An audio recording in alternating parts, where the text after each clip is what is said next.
सुनाओ प्रिया व्रत रुचिर सुशीला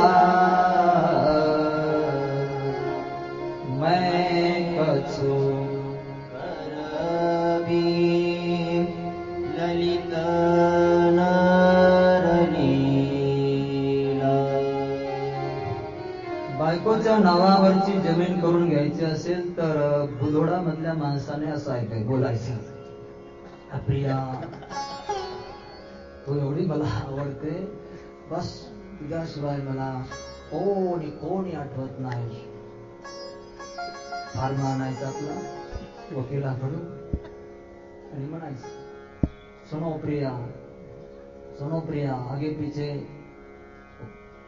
काखेमध्ये काय असतं, बाईच्या काखेत असतं पर्स घेऊन फिरायचं. सुनो प्रिया व्रत रुचिर सुशीला, तू फार मला प्रिय आहेस.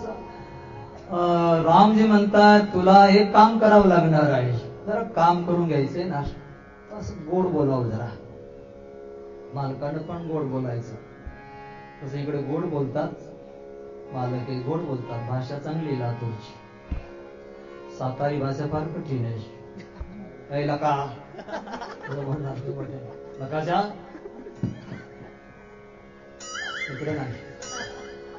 काय महाराज मस्त भाषा ऐकू वाटते इथली.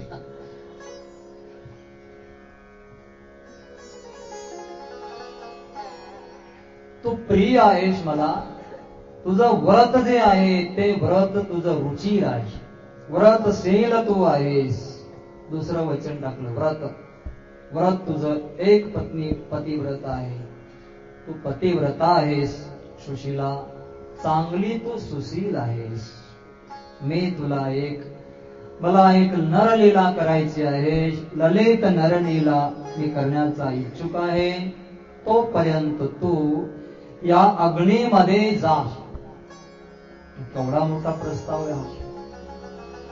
पतीला सोडून पती धरावर राहणार आहे आणि मी अग्नीमध्ये जायचं आहे. तर रामाने पत्नीला प्रिया बोलणं साहजिक आहे, काम पडलंय. आणि जर नाही गेलीस तर कार्य होणार नाही, ललित नरलीला होणार नाही. सीताने ऐकलं, कोटपर्यंत राहू मालक मी अग्नीमध्ये. अग्नीमध्ये सीता गेले, जिवंत राहिली. कस काय राहिली बरं? कारण नारी अग्नि स्वरूप आहे, सीता अग्नि स्वरूप आहे. अथर्व वेदामध्ये 11 प्रकारचा अग्नी वर्णन केला. योषिता वाव गौतमाग्निः, पुरुषो वाव गौतमाग्निः, द्युलोको वाव गौतमाग्निः, उदरे वाव गौतमाग्निः, समुद्रे वाव गौतमाग्निः, वडवाणलोग्निः. 11 प्रकारचा अग्नी वेदामध्ये वर्णन केला. पृथ्वीमध्ये अग्नी आहे, समुद्रामध्ये अग्नी आहे, अंतरिक्षामध्ये अग्नी आहे, पुरुषामध्ये अग्नी आहे, झाडामध्ये अग्नी आहे, स्त्रीमध्ये अग्नी आहे. सर्वात भारी अग्नी स्त्रीमध्ये आहे. त्याच्याही पेक्षा गौतमो वाव लोकाग्निः, लोक अग्नी आहे. ज्या ज्या वेळेला प्रसंग येतो त्या वेळेला लोक अग्नी भडकला जातो. माऊलीच्या वेळेला असंच घडलं. तुकाराम महाराजांच्या वेळेला लोकाग्नी भडकला. लोकांनी वाळीमध्ये टाकला, अग्नी भडकला जातो. म्हणून जगाला चांगलं वाटेल असंच आचरण साधूने केलं पाहिजे. पुरुषाने नारीने तेच आचरण केलं पाहिजे. जगी सर्व भावे वंदावे, निंद्य कर्म सोडून द्यावे. वंदना व्हावी ज्या कर्माची, असं कर्म करावं. अग्नीमध्ये नारी प्रवेश करणार, तुला जावं लागणार. सीता रामाच्या बोलण्याप्रमाणे बोलते, ठीक आहे मी जाते अग्नीमध्ये, पण किती वेळ राहायचं? जोपर्यंत मी निशाचरांना मारत नाही तोपर्यंत तू अग्नीमध्ये राहा. जगलगी करो निशेचर नासा. ताबडतोब सीता अग्नीमध्ये जाते. प्रतिबिंब बाजूला घरावर मायाकृत निर्माण केलं जातं. लक्ष्मण बाहेर गेलेले आहे. लक्ष्मण जे कंदमूल फल घेऊन येतात. लक्ष्मणाने पहिल्यासारखी सीता पाहिली. सोई रूपशील सुबिनीता. तेच रूप आहे, तेच शील आहे, तीच नम्रता आहे असं लक्ष्मणाने रामाजवळ सीतेला पाहिलं. मूळ सीता अग्नीमध्ये गेली.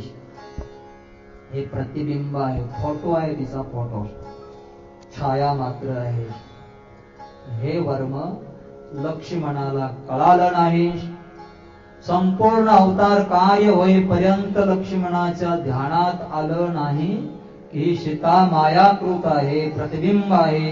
मूळ सीता अग्नीमध्ये गेली हे केवळ रामाला आणि सीतेलाच माहित आहे. माया पहिचान करू दिली नाही. सकाळ होते. इकडे लंकेमध्ये रावण सकाळ झाल्याबरोबर उठला. परमात्म्याने इच्छा फिरवली. रावण बोलला होता मी डायरेक्ट पंचवटीमध्ये जाणार, पण आता पंचवटीमध्ये न जाता विचार केला जो मारीची पडलेला आहे समुद्राच्या किनारी, राम राम राम बोलत बसलेला आहे, त्याच्याकडे हा रावण जातो. जसा रावण आलेला पाहिला मारीचीने, जवळ जवळ रावण महाराज येतात. जसे रावण जवळ आले, रावणाने गुडघे टेकले, मारीचीच्या डोक्यावर पायावर डोकं ठेवलं. हे पहिली बार केलं रावणाने. रावण दर्शन नाही घेत कुणाच, त्याचा स्वभाव नाही येतो. जसं मस्तक झुकवलं, मारीचीला आश्चर्य वाटलं की न झुकणारा माणूस झुकलेला आहे म्हणजे नक्कीच काहीतरी गडबड आहे. दुर्जन जर वाकला आपल्या समोर तर समजायचं याचं काम काहीतरी आपल्यापाशी आहे किंवा आपल्याला हा फसवायला आलेला आहे, नक्की समजायचं. अतिनम्रता धूर्त लक्षणम. कधी नम्र न होणारा वाकला. गोस्वामी तुलसीदासजी सुंदर वर्णन करतात.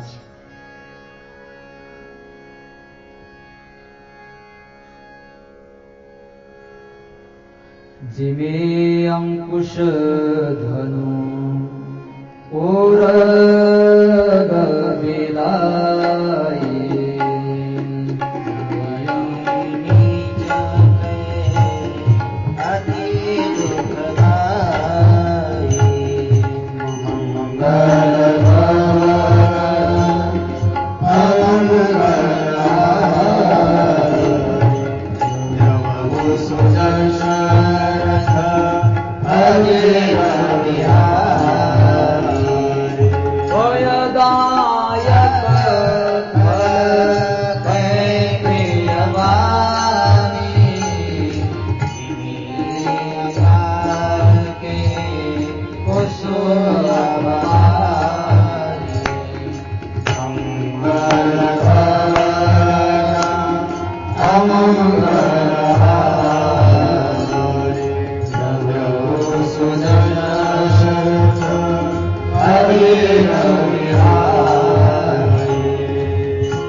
अंकुश वाकलेला असेल तर धोका आहे. मांजर थोडी वाकले तर तिने शिकार पाहिलेली आहे.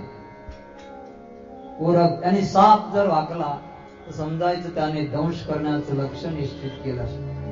अंकुश धनु, धनुष्य वाकला तर बाण सुटणार आहे. खलदायक भयदायक खलकै प्रिय वाणी. खल माणसाची जर वाणी प्रिय बोलत असेल तो तर भय देणारी आहे, भीती. अकाळी जर कुसुम फुलं येत असतील तर ते अप्रिय आहेत, ते अपशकुन आहे. उन्हाळ्यामध्ये जर बाजरी येत असेल तर अपशकुन आहे. आपण लावतो, लावायची नसते. अकाल के कुसुम आहेत ते. पहिला असं होत नव्हतं. उन्हाळ्यामध्ये बाजरी ज्वारी पेरली जात होती. नाही, आजकाल उन्हाळ्यामध्ये बाजरी ज्वारी येते. म्हणजे जिने अकाल के कुसुम भवानी हे अपशकुन आहे. रावणाचं काही काम आहे म्हणून तो झुकलेला आहे. काय काम आहे महाराज, हे का चालवलं आहे? मारीचेने रावणाची षोडशोपचारिक पूजा केली. विचारलं, नाच बोला कशासाठी आला तिथे? रावण म्हणतो, एकच काम आहे, पंचवटीमध्ये जायचं. तू पुढे जा, चांगला एक हरणाचं रूप धारण कर, मी सीतेचं अपहरण करणार आहे. मारीच बोलला, ज्या वेळेला मला तो बिना फण्याचा बाण लागला तर मी 400 कोस समुद्राच्या अलीकडे येऊन पडलो. कीटभृंग नायाने मी राम राम राम रात्रंदिवस म्हणत राहिलो. रावण, तू तिथे जाणार, मला पहिलं पाठवणार, मी जिवंत वापस येणार नाही.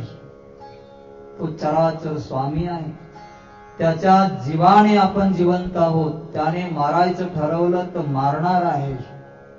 तिथे जाणं उचित नाही. आपलं कुल आणि वंश, आपलं शरीर, हे संपूर्ण परिवार सुरक्षित ठेवायचा असेल तर तू इथून वापस जा, घरी जा.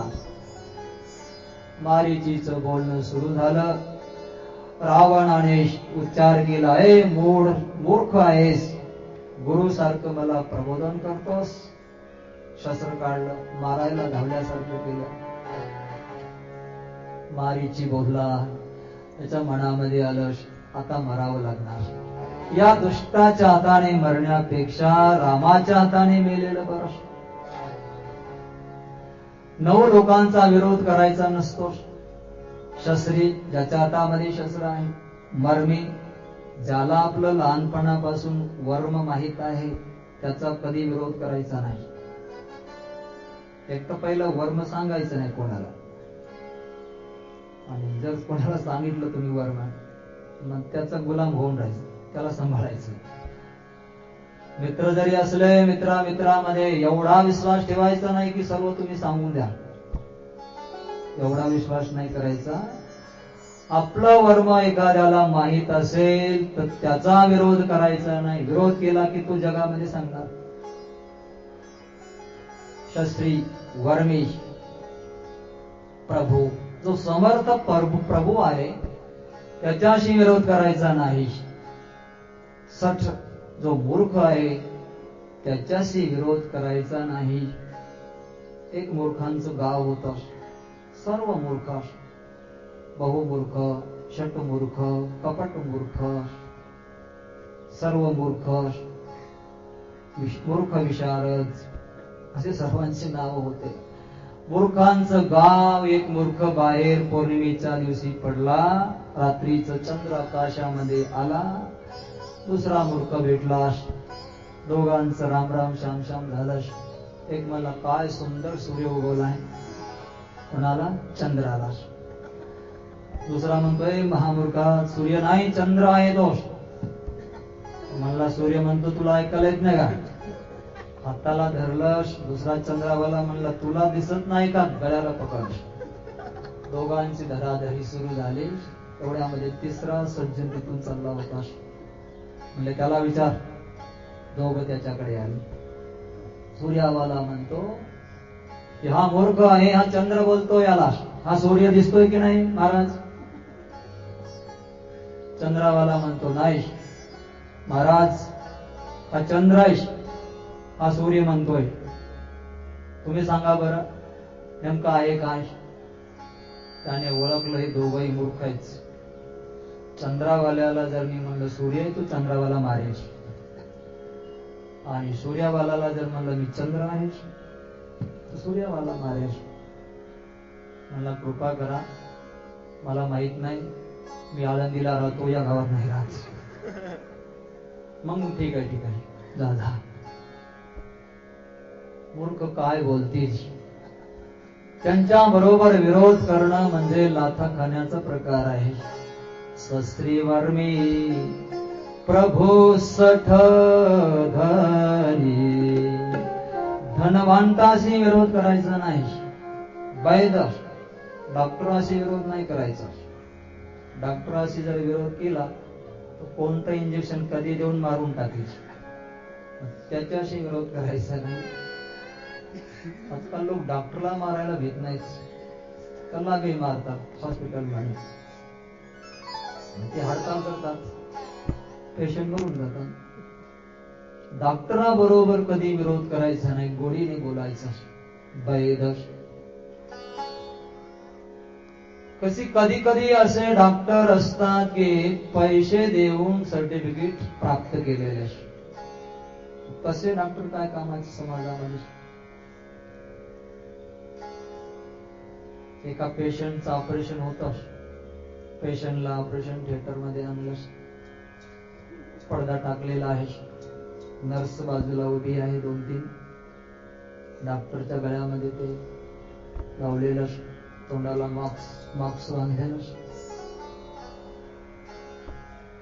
डॉक्टर नर्सला म्हणतो, मला जरा भीती वाटते. हे कशाची? ऑपरेशन करायची या पेशंटचं. मी बेडकी पण कापली नाही कधी. तो पेशंट ऐकत होता. पहिली वेळ मला याचं अपेंडिक्सचं ऑपरेशन करायचंय. पेशंट म्हणला काही खरं नाही आता. त्याने ऐकलं, जी सलाईनची नळी हातात घेतली, पडद्याच्या खालून जो पळाला. डॉक्टर मागे, पेशंट पुढं. पळता पळता पोलिसला पकडला. काय झालं? म्हणजे डॉक्टर असं बोलतात, माझं पोट कापायचं म्हणतोय आणि कधी ऑपरेशन अनुभव नाही. असे डॉक्टर असल्यावर मग ठीक आहे, विरोध करणार. खरा डॉक्टर असेल तर विरोध करू नये.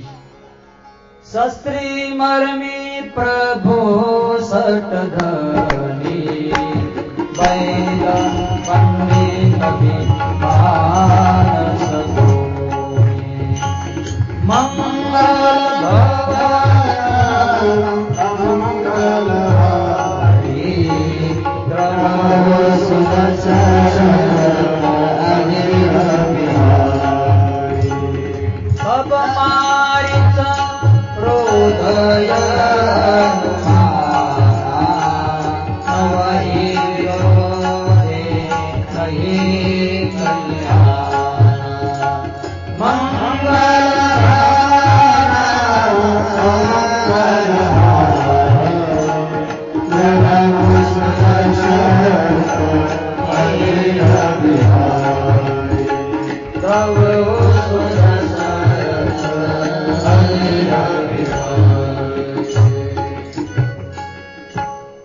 रावण, तुझी इच्छा आहे तर ते काही चला. रावण निघाला मारीचीला घेऊन. पंचवटीमध्ये येताच आकाश मार्गाने आले. पंचवटीमध्ये हा मारीच, सीता, राम, लक्ष्मण बसलेले आहेत. गोदावरीचा किनारा आहे, सुंदर गोदावरी आहे.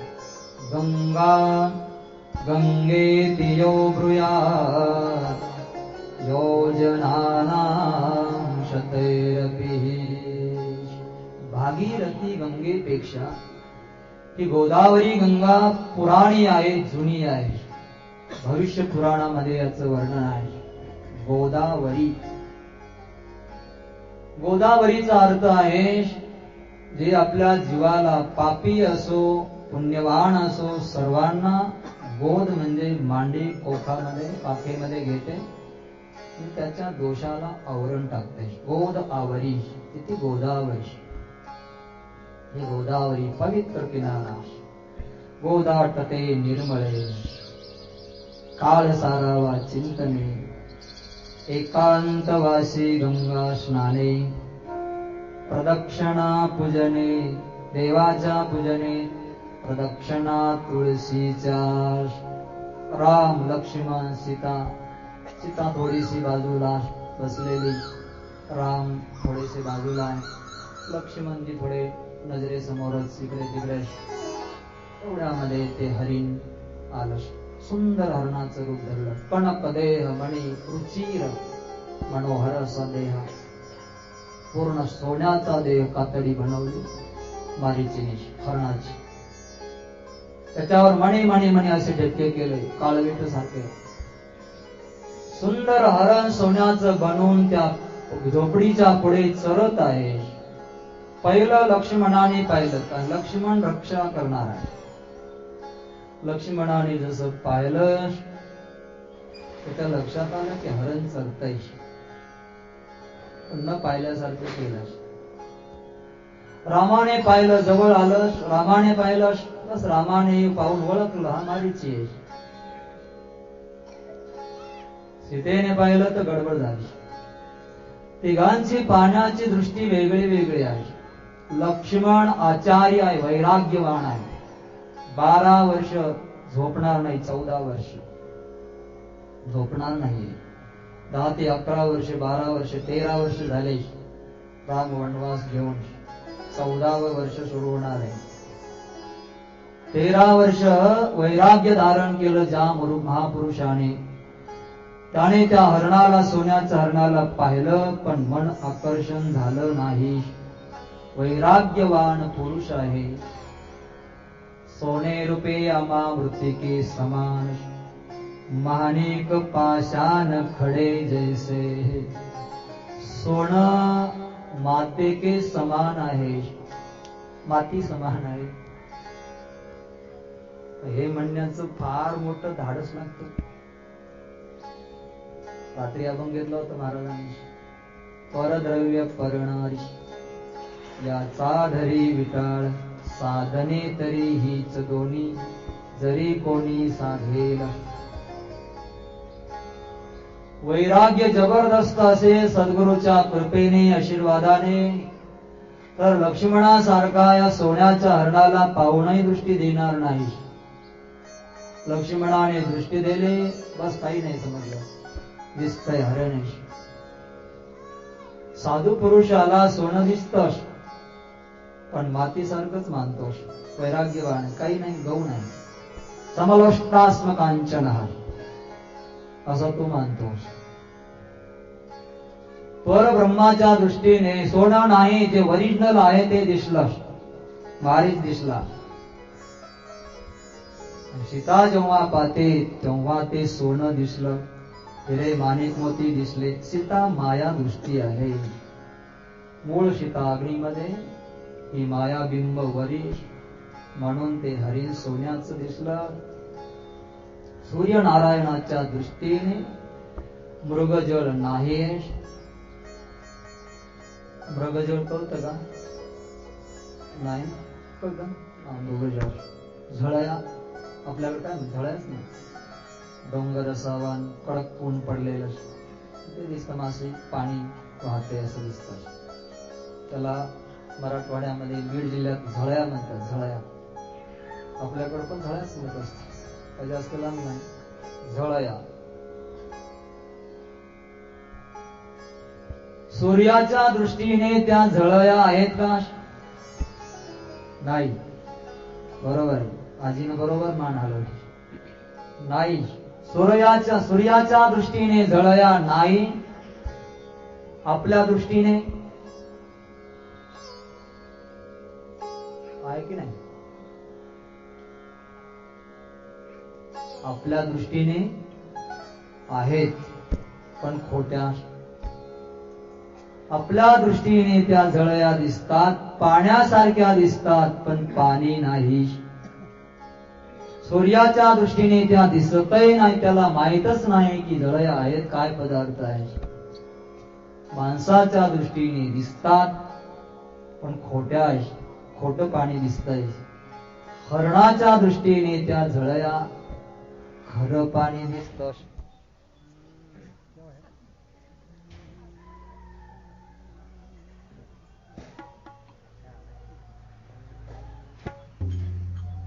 राजा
माणसाच्या दृष्टीने झळया नाही, माणसाच्या दृष्टीने झळया आहे, हरणाच्या दृष्टीने त्या झळया पाणी आहे खरं वाटतं, म्हणून हरण त्याच्या मागे पळत.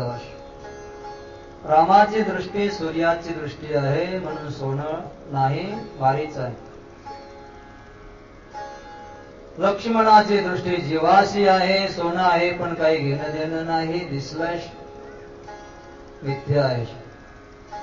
सीतेने त्याला पाहिलं, सोनं आहे चांगलं दिसतंय, त्याची मला चोळी पाहिजे, इच्छा प्रगट केली. देवा किती सुंदर हरण दिसतंय, चला याला मारा, मला चोळी पाहिजे, कातडी पाहिजे याची. एखाद्या परमात्म्याच्या बायकोने दुसऱ्याला मारावं, मारायची प्रेरणा द्यावी आणि मग चोळी कंचुकी चांगली बनवली तर बरं होईल अशी इच्छा करणं इतपत चांगलं आहे? चांगलं नाही. दुसऱ्याला मारून आपल्या अंगावर त्याची कातडी चांगली दिसते म्हणून घालणं हे योग्य नाही. तरी सीताने इच्छा केली का? सीता मायावती आहे. सीता जीवाला संदेश देते, ज्यांची ज्यांची दृष्टी मायेची आहे ते जीव दुसऱ्याचा घात करून आपला संसार थाटवण्याच्या नादामध्ये असतात. हा संदेश दिला. ही मायेची भूमिका आहेच ती माया. तिने तसं केलं, पण रामाने काय ऐकावं? रामाचे मैं कछु करावे ललित नर लीला, मी लीला करण्यासाठी आलो आहे. रामाने तरी मारायला नको होतो सीतेचं ऐकून हरणाला, पण रामाने ऐकलं. रामाचा दृष्टिकोन दोन प्रकारचा आहे. एक पत्नीच्या पक्षाने पाहिलं तर पत्नी वनामध्ये आले, काही आजपर्यंत मागितलं नाही, सर्व काही त्याग करून आलेले आहे. आज कुठे तिने कातडी मागितली हरणाची, तर देणं माझं कर्तव्य आहे, म्हणून ते राम धनुष बाण घेऊन उठले. दुसरा, राम मारीचीला ओळखतात, त्याला मी बाण मारला यासाठी मारला होता की तू हरिण भरून इथे येश, रावणाला घेऊन यायचं काम तू केलंस. 400 कोस बाहेर फेकला होता, तेव्हापासून याने माझं राम राम राम राम असं भजन केलं. याची भक्ती परिपूर्ण झालेली आहे. रावणाच्या हाताने मरण्यापेक्षा माझ्या हाताने मरण्यासाठी आला. त्याने मोठी साधना केली, 13 ते 13 वर्ष राम राम जप केलेला आहे. म्हणून याची मायारूपी उपाधी जी हरणाची आहे, जीवरूपी उपाधी, ही राम बाणाने संपवली पाहिजे, आपलं स्वरूप दिलं पाहिजे. म्हणून रामाने धनुष्यबाण उचलला. दोघही दोघच्या ठिकाणी बरोबर आहे. असे अनंत प्रश्न रामायणामध्ये असू शकतात, आपल्या जीवनामध्ये बी येऊ शकतात. पण ज्या वेळेला सद्गुरूच्या मुखाने आपण भगवत कथा ऐकू श्रवण करू, त्याच वेळेला समाधान मिळतं. राम आपलं कर्तव्य सीतेविषयी बजावतात आणि मारीचीविषयी बजावतात. निघाले राम. जाता जाता लक्ष्मणाला सांगितलं, लक्ष्मणास हे वन आहे, पंचवटी आहे, तिथे राक्षस येत असतात, सीतेची रखवाली कर, ध्यान दे, मी जातो. विवेक, विचार आणि ज्ञानाचा उपयोग करून समय विवेक ज्ञान या 3 गोष्टीचा विचार करून सीतेची रक्षा कर. 3 वचन टाकले गोस्वामी तुलसीदासांनी. समय जसा आलेला आहे त्याप्रमाणे विवेकाचा उपयोग कर आणि ज्ञानाचाही उपयोग कर. दोन्हींचा उपयोग करून तू या सीतेची रक्षा कर.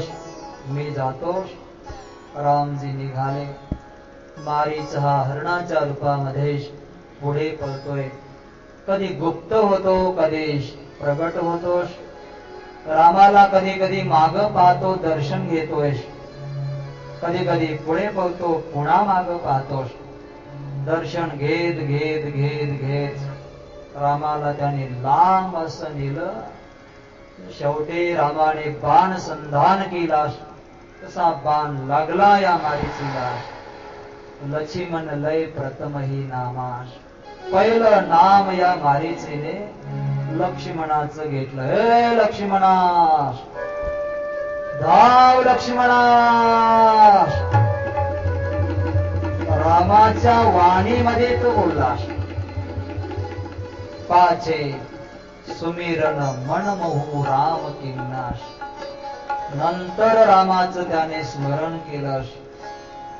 मारीचीचं अंतर रामाने ओळखलं. जवळ आलेले राम आहेत. पहिला आवाज दिला, लक्ष्मणा धाव, मी संकटामध्ये आहे. भावार्थ रामायणामध्ये तर विस्तारपूर्वक वर्णन केलं. तिथे एकच सांगितलं, लक्ष्मण प्रथमही लक्ष्मण लय नामा, पाचे सुमिरी मन महू रामा. नंतर रामाचं स्मरण मनामध्ये केलं. आवाज ऐकला सीतेने, लक्ष्मणा धाव. असा जो आवाज ऐकला, सीता म्हणते, लक्ष्मणा प्रभूचे प्राण संकटामध्ये आहेत, तू जा. लक्ष्मण म्हणतो, आई प्रभूला संकट नाही येऊ शकत. त्रिभुवनाचे रखवाले आहेत, त्यांना कसलं संकट आहे? नाही ना. अरे मी सांगते ना, तू जा. प्रभूचे प्राण संकटामध्ये आहेत, तू इथे का थांबलास? 2-3 वेळेला बोललस. भावार्थ रामायणामध्ये विस्तार केलेला आहे. तुळशीदासाने एवढंच म्हणलं, मरम मरम मरम वचन तब बोला. मार्मिक वचन सीता बोलले. त्यावेळेला लक्ष्मणाच्या हृदयामध्ये लागलं आणि मग लक्ष्मण जाण्यासाठी तयार झाले. त्या झोपडीला बाणाने एक रेषा मारली. आहे काल प्रतिकूल आहे असं मला वाटतंय, मी रेषा मारतो माझ्या बाणाने. काही झालं तरी झोपडीच्या बाहेर येऊ नकोस, तुला माझी प्रार्थना आहे. झोपडीच्या द्वारासमोर रेषा मारली. लक्ष्मणाने साष्टांग दंडवत घातला. काल वन देवता या सर्वांच्या स्वाधीन शितीला केलं. रामजे लक्ष्मणजे रामाकडे निघालेले आहेत. इकडे रावणाने संन्याशाच्या रूपामध्ये येऊन प्रगट झाला. 4 प्रकारचे संन्यासी असतात.